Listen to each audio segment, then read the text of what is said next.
Matthew Henry's Commentary on the Whole Bible. Deuteronomy 7. Moses in this chapter exhorts Israel, 1.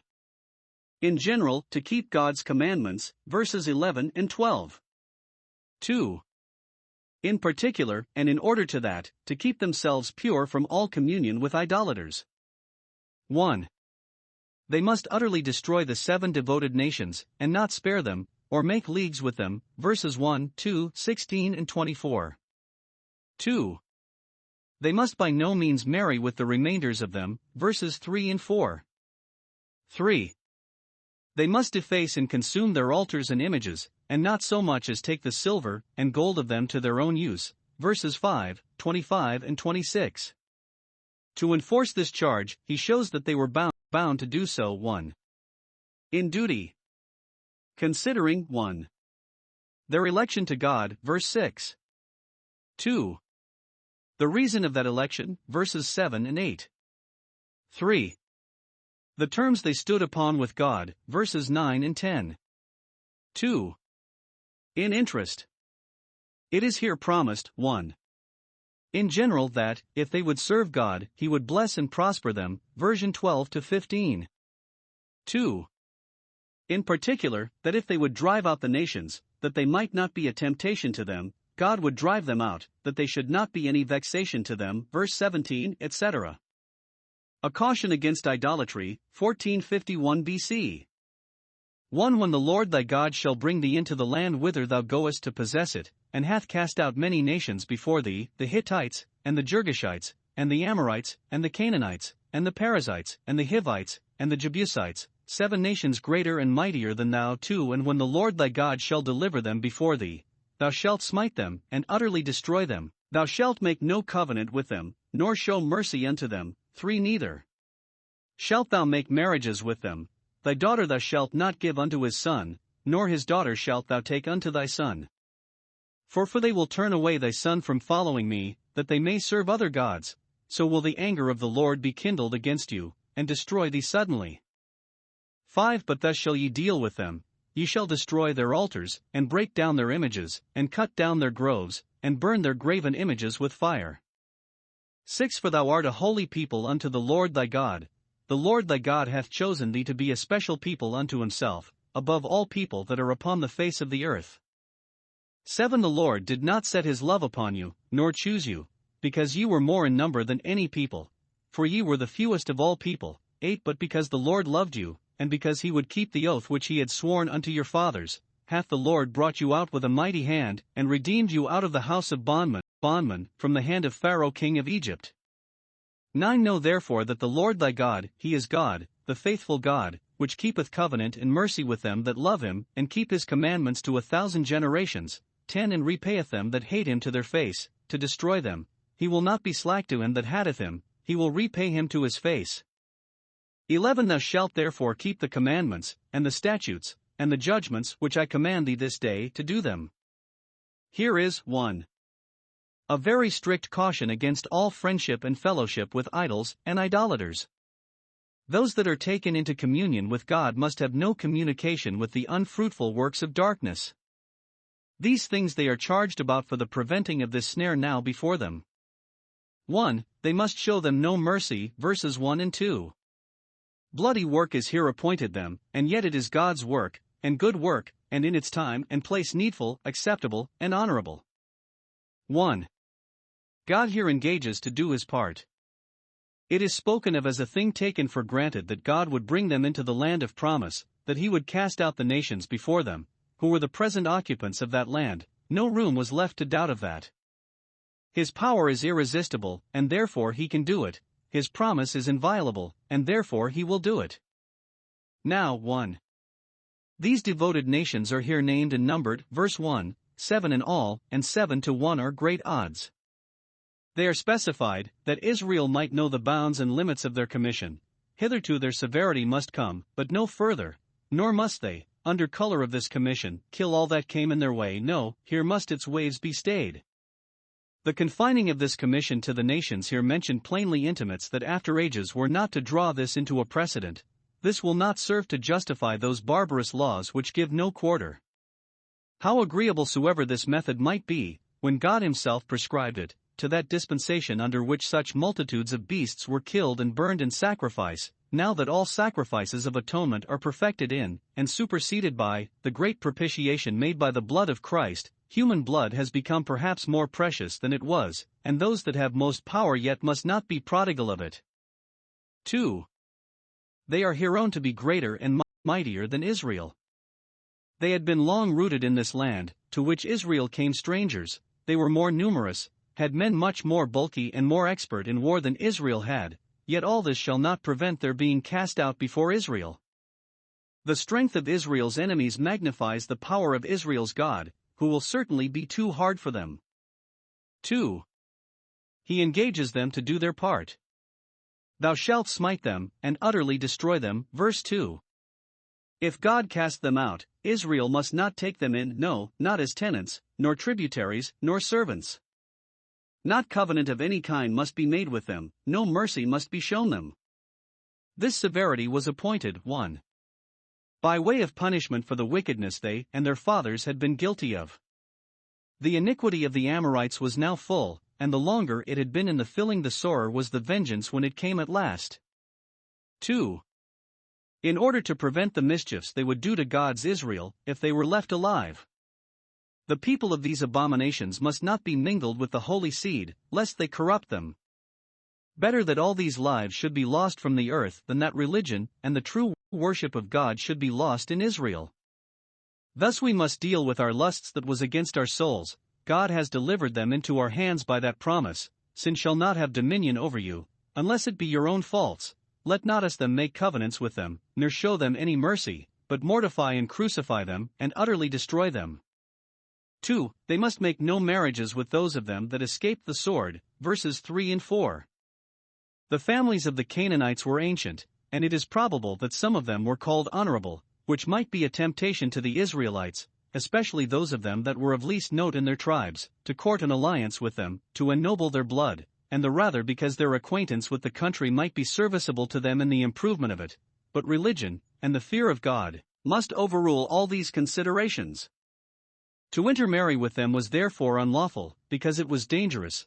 This very thing had proved of fatal consequence to the old world, Genesis 6 verse 2, and thousands in the world that now is have been undone by irreligious ungodly marriages, for there is more ground of fear in mixed marriages that the good will be perverted than of hope that the bad will be converted. The event proved the reasonableness of this warning. They will turn away thy son from following me. Solomon paid dearly for his folly herein. We find a national repentance for this sin of marrying strange wives, and care taken to reform, Ezra 9 verse 10, and Nehemiah 13, and a New Testament caution not to be unequally yoked with unbelievers, 2 Corinthians 6 verse 14. Those that in choosing yoke fellows keep not at least within the bounds of a justifiable profession of religion cannot promise themselves helps meet for them. One of the Chaldee paraphrases adds here, as a reason of this command, verse 3, for he that marries with idolaters does in effect marry with their idols. 3. They must destroy all the relics of their idolatry, verse 5.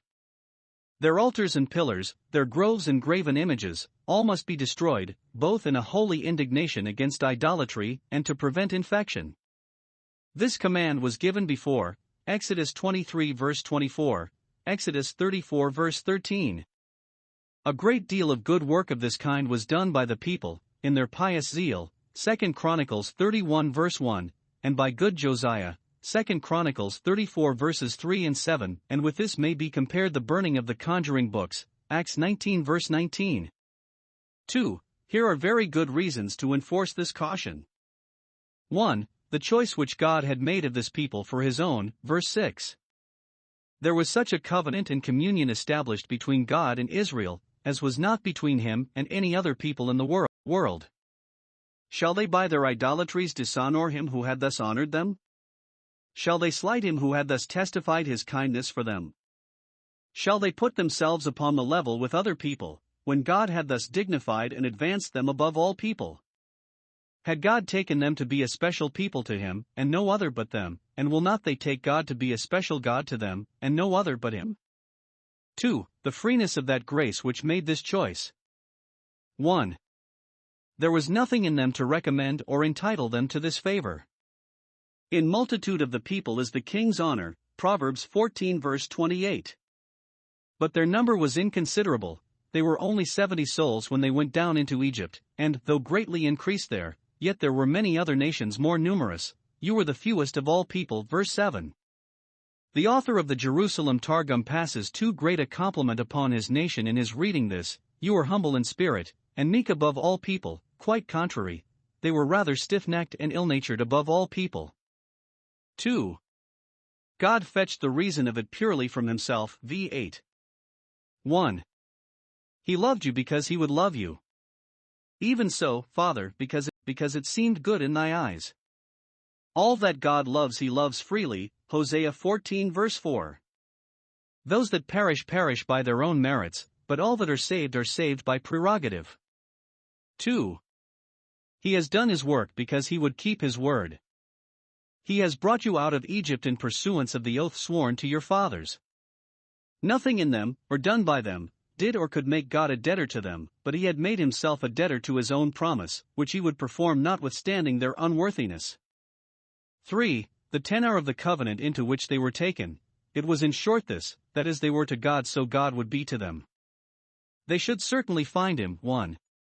Kind to his friends, verse 9.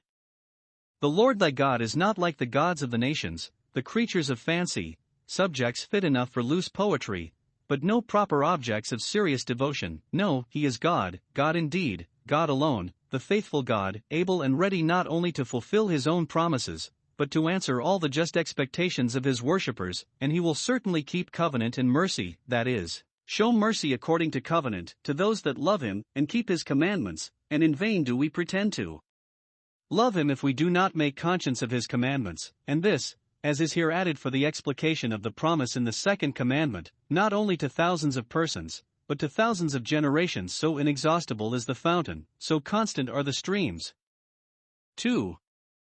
Just to his enemies, he repays those that hate him. Verse 10. Note 1. Willful sinners are haters of God, for the carnal mind is enmity against him. Idolaters are so in a special manner, for they are in league with his rivals. 2. Those that hate God cannot hurt him, but certainly ruin themselves. He will repay them to their face, in defiance of them, and all their impotent malice. His arrows are said to be made ready against the face of them, Psalm 21 verse 12. Or, he will bring those judgments upon them which shall appear to themselves to be the just punishment of their idolatry.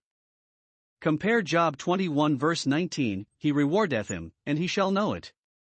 Though vengeance seem to be slow, yet it is not slack. The wicked and sinner shall be recompensed in the earth, Proverbs 11 verse 31. I cannot pass the gloss of the Jerusalem Targum upon this place, because it speaks the faith of the Jewish church concerning a future state. He recompenses to those that hate him the reward of their good works in this world, that he may destroy them in the world to come. 12. Wherefore it shall come to pass, if ye hearken to these judgments, and keep, and do them, that the Lord thy God shall keep unto thee the covenant, and the mercy which he sware unto thy fathers. 13. And he will love thee, and bless thee, and multiply thee. He will also bless the fruit of thy womb, and the fruit of thy land, thy corn, and thy wine, and thine oil, the increase of thy kine, and the flocks of thy sheep, in the land which he sware unto thy fathers to give thee. 14. Thou shalt be blessed above all people, there shall not be male or female barren among you, or among your cattle.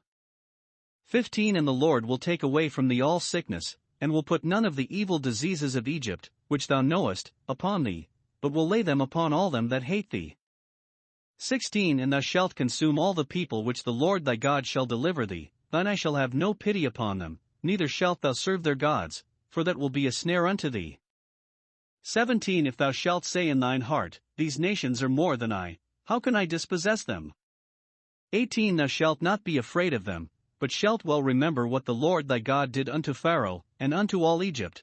19. The great temptations which thine eyes saw, and the signs, and the wonders, and the mighty hand, and the stretched out arm, whereby the Lord thy God brought thee out, so shall the Lord thy God do unto all the people of whom thou art afraid. 20. Moreover the Lord thy God will send the hornet among them, until they that are left, and hide themselves from thee, be destroyed. 21. Thou shalt not be affrighted at them, for the Lord thy God is among you, a mighty God and terrible. 22 And the Lord thy God will put out those nations before thee by little and little, thou mayest not consume them at once, lest the beasts of the field increase upon thee. 23 But the Lord thy God shall deliver them unto thee, and shall destroy them with a mighty destruction, until they be destroyed. 24 And he shall deliver their kings into thine hand, and thou shalt destroy their name from under heaven. There shall no man be able to stand before thee, until thou have destroyed them. 25 The graven images of their gods shall ye burn with fire. Thou shalt not desire the silver or gold that is on them, nor take it unto thee, lest thou be snared therein, for it is an abomination to the Lord thy God. 26 Neither shalt thou bring an abomination into thine house, lest thou be a cursed thing like it, but thou shalt utterly detest it, and thou shalt utterly abhor it, for it is a cursed thing. Here, 1. The caution against idolatry is repeated, and against communion with idolaters, thou shalt consume the people, and not serve their gods. Verse 16. We are in danger of having fellowship with the works of darkness, if we take pleasure in fellowship with those that do those works. Here is also a repetition of the charge to destroy the images, verses 25 and 26. The idols which the heathen had worshipped were an abomination to God, and therefore must be so to them. All that truly love God hates what he hates. Observe how this is urged upon them: thou shalt utterly detest it, and thou shalt utterly abhor it. Such a holy indignation as this must we conceive against sin, that abominable thing which the Lord hates. They must not retain the images to gratify their covetousness. Thou shalt not desire the silver nor gold that is on them, nor think it a pity to have that destroyed. Achan paid dearly for converting that to his own use which was an anathema. Nor must they retain them to gratify their curiosity, neither shalt thou bring it into thy house, to be hung up as an ornament, or preserved as a monument of antiquity. No, to the fire with it, that is the fittest place for it. 2 reasons are given for this caution. 1. Lest thou be snared therein, verse 25, that is, lest thou be drawn, ere thou art aware, to like it and love it, to fancy it and pay respect to it too. Lest thou be a cursed thing like it, verse 26. Those that make images are said to be like the stupid and senseless. Here they are said to be in a worse sense like them, accursed of God and devoted to destruction. Compare these 2 reasons together, and observe that whatever brings us into a snare brings us under a curse. 2. The promise of God's favor to them, if they would be obedient, is enlarged upon with a most affecting copiousness and fluency of expression, which intimates how much it is both God's desire and our own interest that we be religious. All possible assurance is here given them. 1. That, if they would sincerely endeavor to do their part of the covenant, God would certainly perform his part. He shall keep the mercy which he swore to thy fathers, verse 12. Let us be constant in our duty, and we cannot question the constancy of God's mercy. 2. That if they would love God and serve him, and devote themselves and theirs to him, he would love them, and bless them, and multiply them greatly, verses 13 and 14. What could they desire more to make them happy? 1. He will love thee. He began in love to us, 1 John 4 verse 10, and, if we return his love in filial duty, then, and then only, we may expect the continuance of it, John 14:21. 2. He will bless thee with the tokens of his love above all people. If they would distinguish themselves from their neighbors by singular services, God would dignify them above their neighbors by singular blessings. 3. He will multiply thee. Increase was the ancient blessing for the peopling of the world, once and again, Genesis 1 verse 28, Genesis 9 verse 1, and here for the peopling of Canaan, that little world by itself. The increase both of their families and of their stock is promised. They should neither have estates without heirs nor heirs without estates, but should have the complete satisfaction of having many children and plentiful provisions and portions for them. 3. That, if they would keep themselves pure from the idolatries of Egypt, God would keep them clear from the diseases of Egypt, verse 15.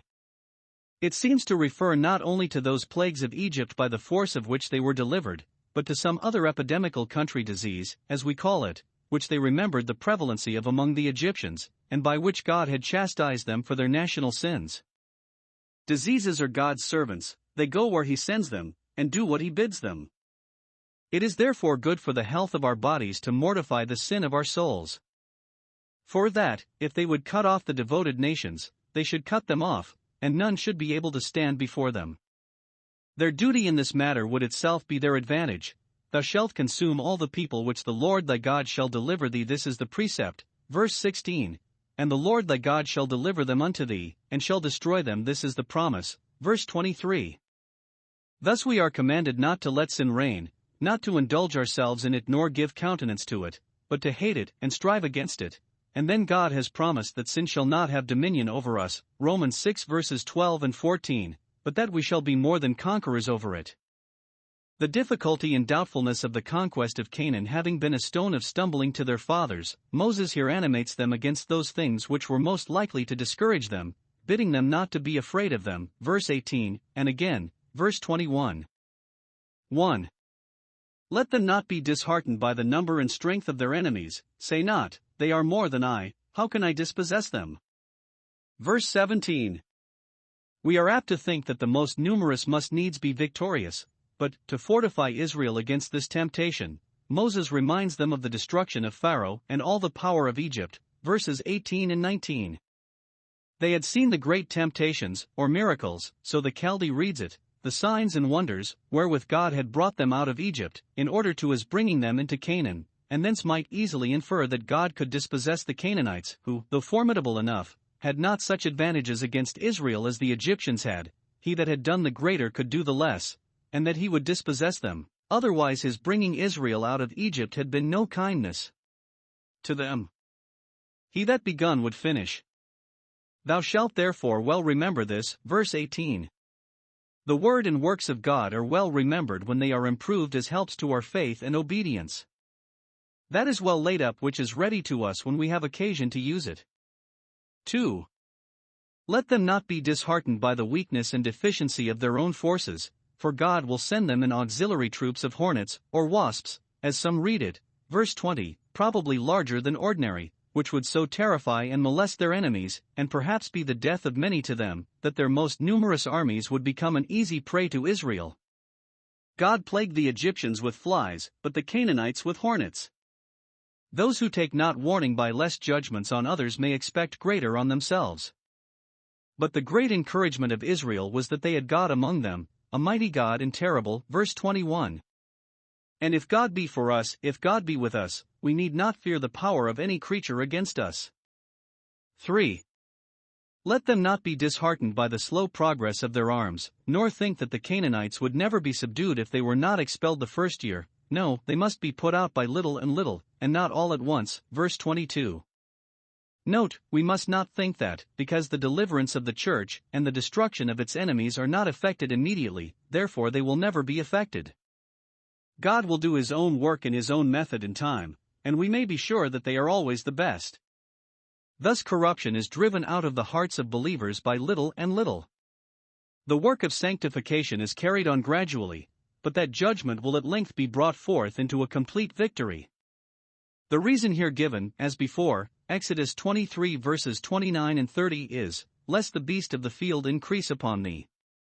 The earth God has given to the children of men, and therefore there shall rather be a remainder of Canaanites to keep possession till Israel become numerous enough to replenish it than that it should be a habitation of dragons, and a court for the wild beasts of the desert. Isaiah 34 verses 13 and 14.